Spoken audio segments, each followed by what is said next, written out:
ইজান এখন নতুন নতুন বিয়ে করেছে, সে কি আর আমাদের কাছে থাকতে চাইবে? ইজান বুঝেছে এই রায়হান আহমেদ নিশ্চয়ই কথাটা খোঁচা দিয়ে বলেছে। মাথাটা ঠান্ডা করে বসলো চেয়ারে। সবাই ইজানকে দেখে মুচকি মুচকি হাসছে। ইজান বিরক্তির সুরে বলে, শুনুন, কেউ বাজে কথা বলবেন না। আমি ঘুমাচ্ছিলাম আর ম্যাডাম সজাগ ছিল। আশা করছি আপনারা আর আমাকে এসব নিয়ে কিছু বলবেন না। সবাই হেসে উঠলো ইজানের কথা শুনে। সানায়া চুপ করে শুধু তাকিয়ে আছে ইজানের দিকে। বাবা, বিয়ের কয়েকদিনের মধ্যেই বউকে ম্যাডাম ডাকছে, যত সব ফালতু কথাবার্তা। সবাই আড্ডায় মেতে উঠেছে, হাসি ঠাট্টা করছে। ইজান খুব মনোযোগ দিয়ে সবার কথা শুনছে। এমন অবস্থায় পদ্মের বাসা থেকে কল আসে। ইজান সবার উদ্দেশ্যে বলল তার একটা কল এসেছে, সে কথা বলে আসছে।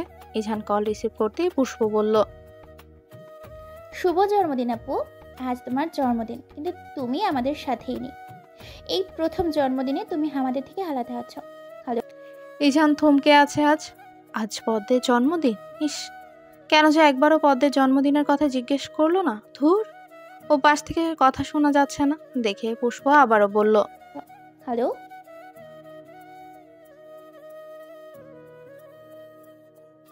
হ্যালো। ইজানের ধ্যান ভাঙলো, নিজেকে সংযত করে বলল, না।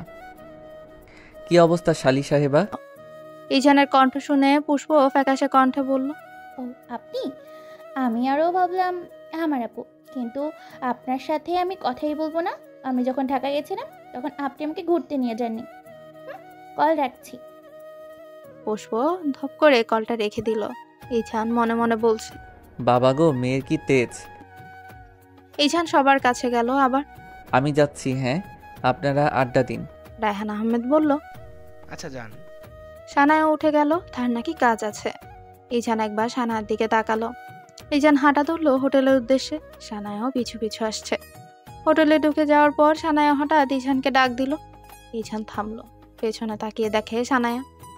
সানায়া দৌড়ে আসলো ইজানের কাছে। আপনি এত তাড়াতাড়ি হাঁটেন কেন? বাপরে, আমি তো পারি না। ইজান তার পকেটের একটা হাত গুজে দাঁড়ায়। কি জন্য ডেকেছিলেন? ও মা, ডাকতে পারি না বুঝি? জি না, একদমই ডাকতে পারেন না। আপনি তো জানেন আমি বিবাহিত পুরুষ এখন, সো এইভাবে এত টাকা ভালো নয়। সানায়া ইজানের হাত ধরে। ইজান তৎক্ষণাৎ হাতটা ঝেড়ে তার হাতে থাকা পানির বোতল থেকে পানি নিয়ে হাত ধুয়ে নিল, যে হাতটা সানায়া ধরেছিল। সানায়া অবাক হয়ে তাকিয়ে আছে। ইজান এমনটা করবে ভাবেও নি সে। ইজান রক্তিম চোখে সানায়ার দিকে তাকালো। মেজাজটাই গরম হয়ে গেল। ইজান বিড়বিড় করে বলল, চরিত্রহীন মেয়ে একটা। তারপর আবার পা চালিয়ে চলে গেল। আর এদিকে সানায়ার রাগে সে নিজের চুল টানতে ইচ্ছে করছে। আবার ইজান তাকে অপমান করলো। ইজান রুমে আসলো। রুমের লাইট অফ। বাহিরের আলো ভেতরে এসে পৌঁছেছে, তাও ইজান লাইটটা জ্বালালো। তার কাছে ভূতের পরিবেশ মনে হচ্ছিল। ইজান সামনে তাকাতেই দেখে পদ্ম দাঁড়িয়ে আছে।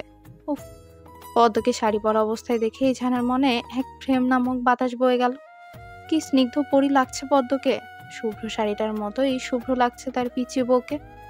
ইজান পদ্মের গাল ছুঁয়ে বলল, শুভ 16তম জন্মদিন পদ্মফুল। ধন্যবাদ ডাক্তার সাহেব। পদ্ম স্মিত হাসলো। ইজান পদ্মকে উল্টো ঘুরিয়ে পেছন থেকে জড়িয়ে ধর পদ্মের ঘাড়ে তার ওষ্ঠ মিলিয়ে দিল। পদ্ম বারংবার কেঁপে উঠছে। শক্ত করে শাড়িটা ধরে রাখলো। ইজানের সে বেহায়া দাড়িগুলো পদ্মকে ছাড়ছে না। একটু একটু করে তারাও স্পর্শ করছে শুভ্র শাড়ি পরিহিতা সেই ছোট্ট মেয়েটাকে। ইজান পদ্মের এই সুন্দর মুহূর্ত ভুলবার নয়। পদ্ম বেচারি তো দম খিচে দাঁড়িয়ে আছে। ইজান পদ্মের থেকে তেমন কোনো সাড়া পেল না। ইজান সরে এলো পদ্মের কাছ থেকে। বেশ দূরত্ব বজায় রেখে দাঁড়িয়েছে। পদ্ম ব্যাককেলের মতোই তাকিয়ে আছে। বুকে দুহাত গুজে দাঁড়িয়ে আছে ইজান। পদ্ম ভাবলার মতো ইজানকে দেখছে। ইজান গম্ভীর কণ্ঠে বলল, তুমি এভাবে সেজেছো কেন? পদ্ম অবাক হলো। আমার ইচ্ছে হয়েছে তাই আমি সেজেছি। ইজান বিড়বিড় করে বলল, নিজে তো নিজ ইচ্ছায় সেজেছে, আর এইদিকে আমি মরে যাচ্ছি। পদ্ম বুঝলো না ইজানের কথা। ভ্রুকুচকে ইজানের দিকে তাকিয়ে বলল, কিছু বলেছেন? ইজান মাথা নাড়ালো। না। পদ্ম শাড়ির আঁচল মোচড়াতে মোচড়াতে বলল, আমাকে কেমন লাগছে বলেননি তো। ইজান আবারও গম্ভীর কণ্ঠে বলল, ভালো লাগছে। কথাটা পদ্মের হজম হলো না।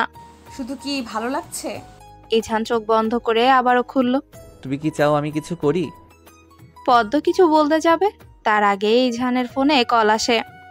পদ্মের দিকে তাকিয়ে কলটা রিসিভ করলো। মেধা কল দিয়েছে। কল রিসিভ করতে মেধা বলল, কি রে, তোর পেয়ারি বউয়ের তো আজ জন্মদিন। ইছান বিরক্তি কণ্ঠে বলে। কি জন্য কল করেছিস বল? মেধার মনক্ষুণ্ণ হলো। কি হয়েছে বল তো? কিছু হয়নি, আমি ফোনটা এখন রাখছি, পরে কথা বলবো। আমি সময় করে ফোন দিব।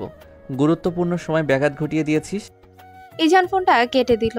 তারপর আবার পদ্মকে জিজ্ঞেস করলো। হ্যাঁ বলো, কি বলতে নিয়েছিলে? পদ্ম মাথা নাড়ালো দুদিকে। না। ইছান পদ্মের সামনে এসে দাঁড়ায়। পদ্ম সাথে সাথে মাথা নিচু করে ফেলেছে। ইছান পদ্মের মাথা উঁচিয়ে বলল, বলতে বলেছি। আমাকে একটু হাঁটতে নিয়ে যাবেন বাহিরে? ইছান ভ্রু কুচকে তাকায় পদ্মের দিকে। কেন হাঁটতে যাবে? পদ্ম অন্যদিকে ঘুরে বলল, আপনি তো আমাকে আমার জন্মদিনের উপহার দিবেন না জানি, তাই হাঁটতে চেয়েছি। ইছান তার ওয়ালেট প্যান্টের পকেটে ঢুকায়। তারপর পদ্মের পাশাপাশি দাঁড়িয়ে ওর হাত ধরে নিয়ে যাচ্ছে বাহিরে। রুমে চাবি দিয়ে লক করতে করতে ইছান বলল, তোমাকে সব গিফট একসাথে দিব। পদ্ম চোখ তুলে তাকায় ইছানের দিকে। পদ্ম আর ইছান হাঁটতে থাকে। দুজনে মিলে হাজার কথা বলছে, আর সময় হলেই শুধু পদ্ম কথা বলতো। আজ ইছানও বলছে। পদ্ম মুচকি মুচকি হাসছে, কারণ ইছানের উন্নতি দেখে। ইছান পদ্মের কাজ জড়িয়ে হাঁটতে লাগলো। জিনিসটা ইছানের ভালো লাগে। পদ্ম শাড়ি পরেই হাঁটছে, তাই ইছান সেভাবেই পদ্মের সাথে তাল মিলালো। ইছান আর পদ্মের এসব কাহিনী সায়ানা খুব খেয়াল করেছে। রাগে ক্ষোভে তার যেন বিষের মতো লাগছে। একটু আগেই তো ইছান তাকে অপমান করেছে, আর এখন ঠিকই বউয়ের সাথে পিড়ি দেখাচ্ছে। যত সব ঢং মনে হচ্ছে তার কাছে। মনটা চাচ্ছে দুজনকে গিয়ে অনেক কথা শোনাতে। সানায়া এর প্রতিশোধ কালই তুলবে। রাগে ফুসফুস করতে করতেই রুমে চলে আসে। হঠাৎ ইছান পদ্মের সাথে রায়হান আহমেদের দেখা হয়ে গেল। তিনি ইছানকে দেখে বলল, কি ইজান, তোমরা এখানে কি করছো? ইছানের যেন কারেন্টের শক লাগলো। ম্যাডামের ইচ্ছে হয়েছে তাই বাইরে হাঁটছি একটু। রায়হান আহমেদ একটু মজা নেওয়ার জন্যই বলল, ও বুঝেছি, এখন যদি আমরা একটু ডাকতাম ইজান আসো আড্ডা দেই, তখন তো আসতে না। ইছান মনে মনে বিড়বিড় করলো, ওই যে তখন বলেছিলেন, এসেছিলাম তো। তোমরা আর বউ কি এখনো নাকি? আশ্চর্য। তবে মুখে প্রকাশ করলো। রায়হান আহমেদ ইছানের কাঁধে হাত চেপে বলল, তোমরা থাকো, আমি আসছি। ইছান হাসলো আর মনে মনে বলল, তুমি গেলেই বাঁচি। সবসময় পেছনে পড়ে থাকা 2 মিনিটও শান্তি দেয় না, আর হসপিটালে থাকলে তো কথাই নেই। ইছান বিরক্তিকর নিঃশ্বাস ফেলল। পদ্ম ইছানের সোজাসুজি দাঁড়িয়ে বলল, উনি এমন বললেন কেন? এমনি করেন সব সময়। মেবি আমি বিয়ে করেছি, সহ্য হচ্ছে না তার। ইছান আর পদ্ম আবারও হাঁটা শুরু করে। এক জায়গায় মনে হয় 100 বার হাঁটা শেষ তাদের। এক গটি বারবার হাঁটছে। শেষে ইছান বিরক্ত হয়ে গেছে, তাই পদ্মকে নিয়ে রুমে চলে এসেছে। পদ্ম চাচ্ছিল না আসার জন্য, কিন্তু জোর করে নিয়ে এসেছে ইছান তাকে। রুমে এসে এখন পদ্ম ঘাপটি মেরে বসে আছে। ইছান পদ্মকে দেখলো। ইছান কিন্তু পদ্মের সামনে দাঁড়িয়ে আছে, তাতে পদ্মের কোনো হেলদোল নেই। ইছান পদ্মের হাতটা টেনে দাঁড় করায়। কি হয়েছে তোমার? পদ্ম ইছানের হাত ছেড়ে দিল। কিছু হয়নি। এবার ইছান পদ্মের কোমর জড়িয়ে ধরে। পদ্মকে একটু কাছে টেনে বলল, পদ্ম ফুলের। পদ্ম মুখটা ফিরিয়ে নিয়েছে।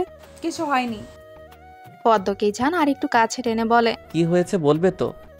পদ্ম আর সহ্য করতে না পেরে চোখ বন্ধ করে ফেলল।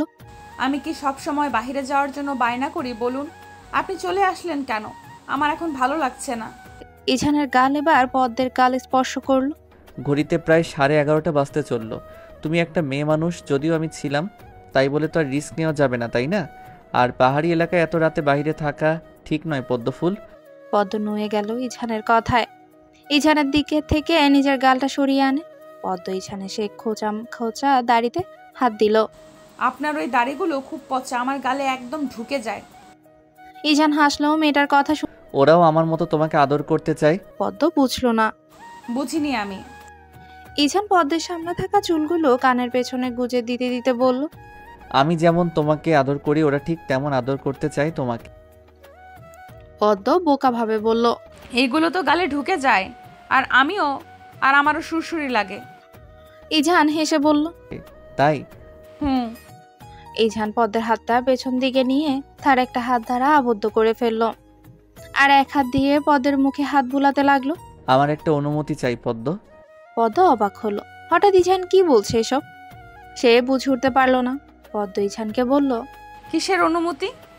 ইজান কথা ঘুরানোর জন্য বলল। পদ্ম হেসে বলল। আগে অনুমতি দাও। দিলাম অনুমতি। ইজান ভ্রু কুচকে তাকায় পদ্মের দিকে। সত্যি তো? পরে কিন্তু আবার রাগ করা বা লজ্জা পাওয়া যাবে না? পদ্ম না বুঝে মাথা নাড়ায়। ইজান হাসলো পদ্মের কাণ্ড দেখে। পরক্ষণে ইজান পদ্মের ওষ্ঠ তার ওষ্ঠের সাথে মিলিয়ে দিল, সাথে পদ্মের শরীর কেঁপে উঠল। ইজানের সে অসহায় চুলগুলো কেউ চেপে ধরলো, তাও ইজানের কোনো হেলদোল নেই। আবার কিছু মুহূর্ত বাদে ইজান পদ্মকে ছেড়ে দিল। পদ্ম তো তখন না বুঝে মাথা নাড়িয়েছিল, এখন তো সেই লজ্জায় মরে যাচ্ছে এমন অবস্থা।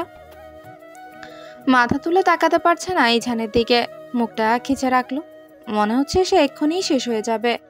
পদ্মা এদিকেও যেতে পারছে না, ওদিকেও না। ইস, একবার যদি ইজানের মুখটা দেখা যেত। সেও কি পদ্মের মতো লজ্জা পাচ্ছে? ইজান পদ্মকে স্বাভাবিক করতে বলল। পদ্ম তাড়াতাড়ি জড়িয়ে ধরো আমাকে, তুমি তো লজ্জায় শেষ হয়ে যাচ্ছ। পদ্ম তার সব লজ্জা বিসর্জন দিতে লাগলো, ইজানকে শক্তভাবে জড়িয়ে ধরলো। ইজান হাসছে, পদ্মের মাথায় চুমু এঁকে দিল। আর পদ্ম যেভাবে ইজানকে জড়িয়ে ধরেছে, যেন 100 কোটি বছর পার হয়ে গেলেও ইজান পদ্মকে ছাড়বে না। পদ্মের প্রতি হাজার হাজার অনুভূতি সে ইজানের মনে হানা দিল। কোনো একটা বাচ্চা মেয়েকেই তার এত পছন্দ। উফ ইজান, এবার তুই শেষ এই বাচ্চা মেয়ের প্রেমে পড়ে। তখন যদি পদ্মকে না বিয়ে করতো, তাহলে আজ এই সুন্দর মোমেন্টটা তার কি দেখা হতো? কি যে শান্তি লাগছে। সকাল 9টা, ইজানের চোখে ঘুম নেই। মূলত সে ঘুম উড়ে গিয়েছে তার, তবে সে বিছানায় ছাড়তে পারছে না, তার ম্যাডাম তাকে ছাড়ছে না। নিশ্চিন্তে তাকে জড়িয়ে ধরে ঘুমোচ্ছেন তিনি। ইজান এভাবে শুয়ে থাকতে থাকতে প্রায় 1 ঘন্টা সময় হয়ে গেছে। সে উঠল পদ্মকে ছেড়ে, পদ্মের অগোছালো শাড়ি ঠিক করে দিয়ে ফ্রেশ হতে গেল।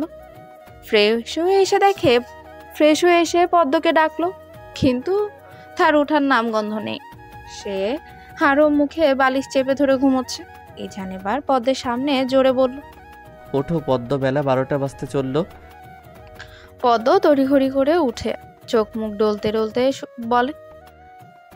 বেশ কিছু সময় পর পদ্ম স্থির হয়ে বসে।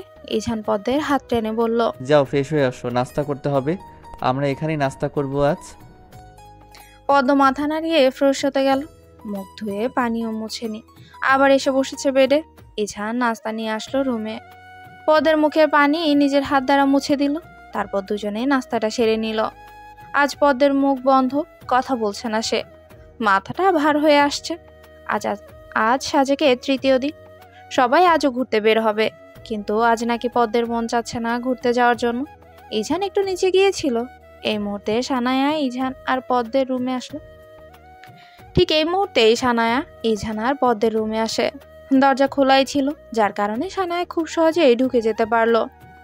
পদ্ম বসেছিল, হঠাৎই তাকে দেখে অবাক হয় সানায়া। সানায়া পদ্মের মুখ চেপে ধরে। বেয়াদব মেয়ে। পদ্ম অবাক হয়ে গেছে, আগাগোড়া কিছুই মাথায় ঢুকছে না তার, কি হচ্ছে তার সাথে। পদ্মকে শাড়ি পরা দেখে আরো রাগ হয় সানায়া। বেডের পাশে টেবিলতে একটা কাচের গ্লাস ছিল, সেটা নিয়েই পদ্মের থুতনিতে বাড়ি দেয়, যার কারণে পদ্মের পুরো শরীর কেঁপে উঠল। চোখগুলো বুঝে আসছে, না চাইতেও চোখ দিয়ে হাজার অশ্রু ঝরে পড়ে। এগুলো যেন ইজান না জানে, তাহলে তোমার সাথে খুব খারাপ হবে। তোমার জন্য ইজান আমাকে প্রতিনিয়ত অপমান করেছে, সে আমাকে পাত্তা দেয়নি। ভুলেও যদি বলেছো এসব, তাহলে তুমি ভাবতেও পারছো না কি হবে তোমার সাথে। ব্যাস, এটুকু বলেই সানায়া চলে গেল। এদিকে ব্যথায় পদ্ম কাতরাচ্ছে। দ্রুত ঘটে যাওয়া ঘটনায় শ্রবণ করতে তার ভীষণ কষ্ট হলো, পারছে না ব্যথা সহ্য করতে। পদ্ম 2 হাত মুখে ধরে কান্না করছে। ইজান আসলো কিছুক্ষণ পর, পদ্মকে রুমে দেখলো না। ওয়াশরুমে পানির আওয়াজ শোনা যাচ্ছে। ইজান টোকা দিল, সাথে সাথে এই দরজা খুলে পদ্ম বের হলো। ইজান পদ্মকে দেখে থমকে রইল।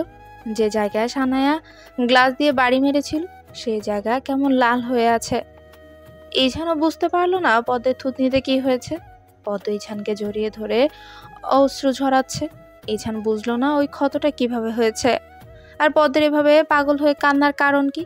পদ্ম কান্নারত গলায় বলল, আমাকে এখান থেকে নিয়ে চলুন, আমি এখানে আর থাকবো না। পদ্ম বেঘরে কান্না করছে।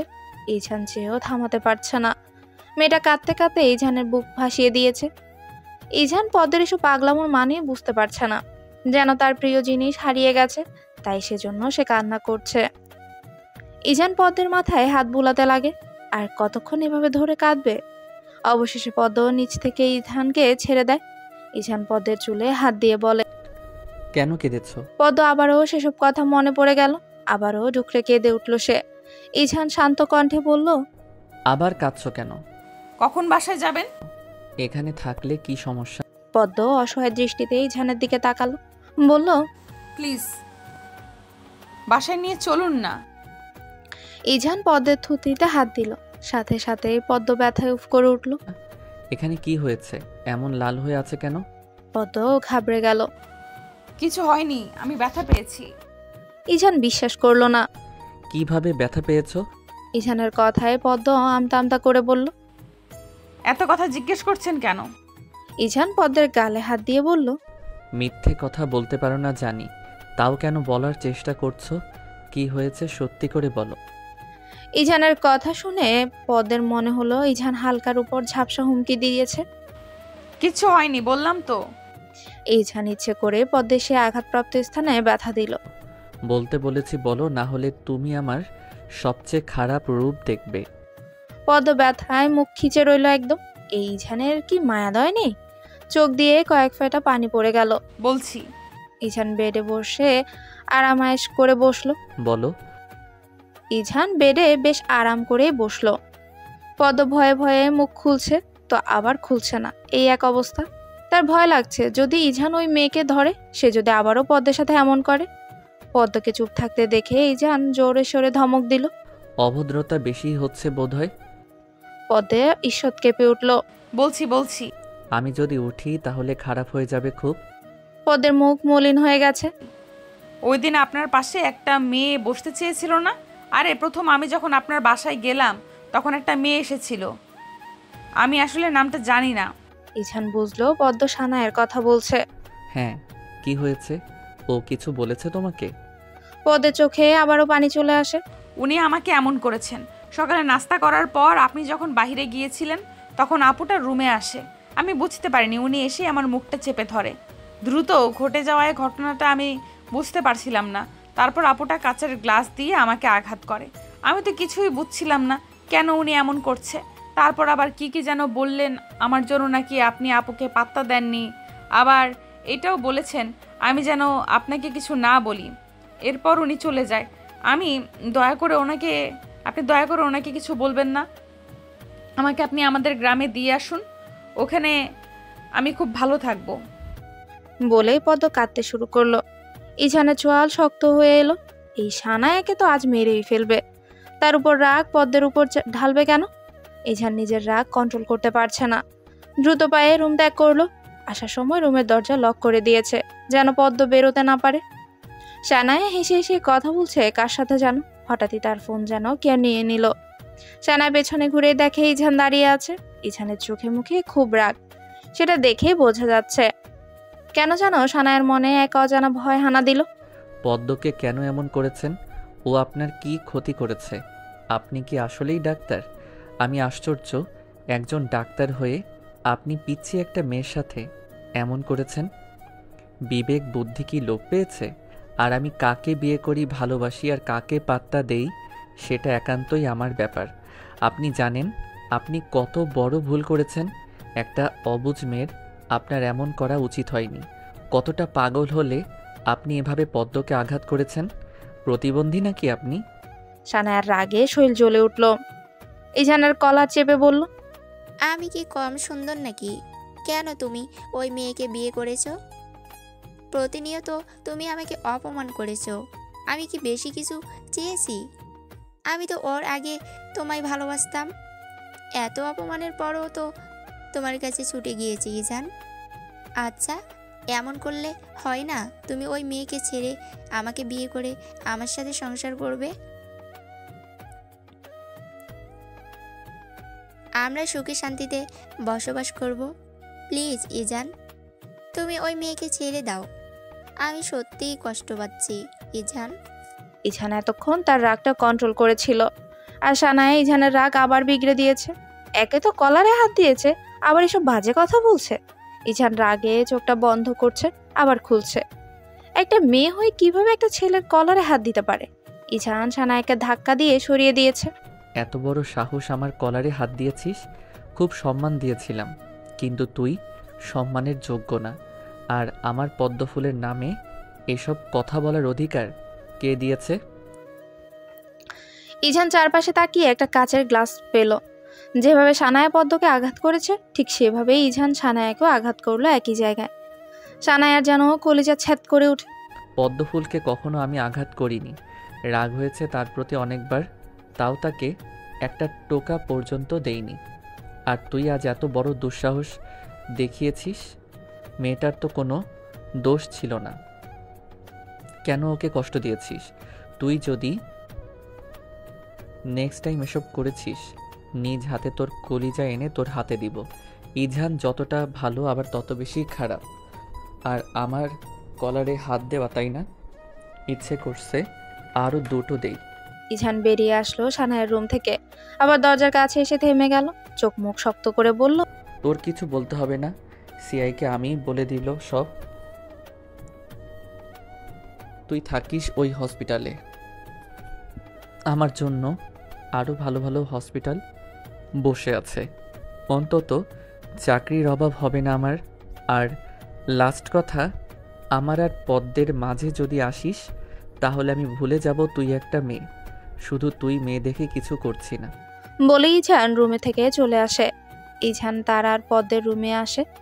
জোরে জোরে কয়েকটা নিঃশ্বাস নিয়ে রুমে ঢুকা মাত্রই পদ্ম দৌড়ে আসলো ইঝানের কাছে। পদ্ম বিচলিত কণ্ঠে বলল, আপনি কোথায় গিয়েছিলেন? পদ্ম, রেডি হও তাড়াতাড়ি, আমরা এখনই বাসায় ব্যাক করব। পদ্ম অবাক হলো।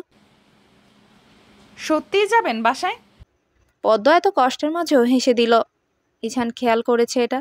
পদ্ম ইঝান আর তার সব জামা কাপড় জিনিসপত্র ট্রলিতে গুছিয়ে রেখেছে। সব গোছানো শেষে পদ্ম রেডি হয়ে গেল, ইঝানও রেডি। ইঝান কাউকে কিছু না বলে পদ্মকে নিয়ে চলে আসলো। তারা একটা বাসে উঠে পড়ে। রাত 9টা। ইঝান পদ্মকে নিয়ে বাসায় আসলো। আজ আর সেই ফ্ল্যাটে যায়নি, তার একদম সোজা পদ্মের শ্বশুর বাড়িতে আসলো। কলিং বেল বাজতে মনিরা শেখ দরজা খুলেন। ইঝান আর পদ্মকে দেখে তিনি বেশ খুশি হলেন। আবার পরক্ষণেই তার মুখটা আবার অন্ধকার হয়ে গেল। পদ্মকে তড়িঘড়ি করে বাসার ভেতরে আনেন। একই পদ্ম, তোমার এমন হলো কিভাবে? পদ্ম নিশ্চুপ। ইঝান পদ্মের দিকে তাকালো। পদ্ম কিচ্ছু বলল না। কোনো উত্তর না পেয়ে মনিরা শেখ এবার ইঝানকে বলল, কি রে ইজহান, কি হয়েছে ওর এখানে? 1 মিনিট, তুই কিছু করিসনি তো? ইঝান যেন হঠাৎ করে আসমান থেকে পড়ল। ও আবার কি করেছে? এই তার মা, তাকে কখনো বিশ্বাস করে না, আরও পারে উল্টো পাল্টা দোষ তার ঘাড়ে চাপিয়ে দিতে। আশ্চর্য মা, আমি ওকে কি করব? ও হাঁটতে গিয়ে পড়ে গিয়েছে, পাহাড়ি রাস্তা তো। চাপিয়ে দিতে ইঝান উপরে চলে গেল ট্রলি নিয়ে। পদ্মের গালে হাত দিয়ে মনিরা শেখ বলেন, দেখো কেমন হয়ে গিয়েছে তোমার টুটনিটা, দেখি হাঁটবে না। দিয়ে ড্রয়িং রুমে একজন মহিলা এসে বলে, মনিরা, কে এসেছে? পদ্ম ঠিক চিনল না মহিলাকে। মনিরা শেখ পদ্মের হাত ধরে টেনে ওই মহিলার সামনে নিয়ে গেলেন। মনিরা শেখ বললেন, ইজহানের পুপি উনি। পদ্ম মুচকি হেসে ওনাকে সালাম করতে গেল, কিন্তু উনি তৎক্ষণাৎ পদ্মকে জড়িয়ে ধরে বলল, এই যে বন্ধুরা, শুনতে পাচ্ছ? এই গল্পের নেক্সট এপিসোড খুব তাড়াতাড়ি আসবে, তাই নেক্সট এপিসোড দেখার জন্য আমাদের ভয়েস অফ এমডি সাগর চ্যানেলটি সাবস্ক্রাইব করে পাশে থাকুন। আর এই গল্পটি যদি ভালো লেগে থাকে তাহলে লাইক, কমেন্ট, শেয়ার করতে ভুলবা না, কেমন? ধন্যবাদ।